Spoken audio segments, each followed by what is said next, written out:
On a eu une très belle année boursière en 2025, avec des marchés qui ont progressé en moyenne de 20% un peu partout dans le monde, même si c'est pour des raisons un peu différentes, puisqu'ils étaient davantage portés par les résultats aux États-Unis et davantage portés par la valorisation en Europe et en Asie d'ailleurs. En revanche, pour 2026, on s'attend à une progression plus faible, de l'ordre de 10%.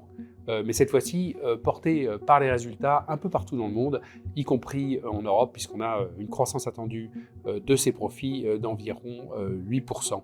C'est en fait le rebond des pressions sur le résultat qu'on a connu en 2025 et qui découlent des difficultés à prévoir la géopolitique depuis plusieurs mois.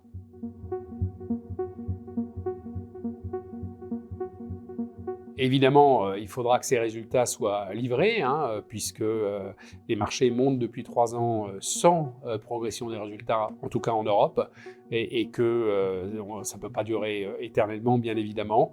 Donc ces 8% qui sont aujourd'hui d'ailleurs légèrement inférieurs à ce que le consensus des analystes a en tête, puisqu'ils ont plutôt de l'ordre de 15% pour cette année, ces 8% devront être livrés par les entreprises européennes.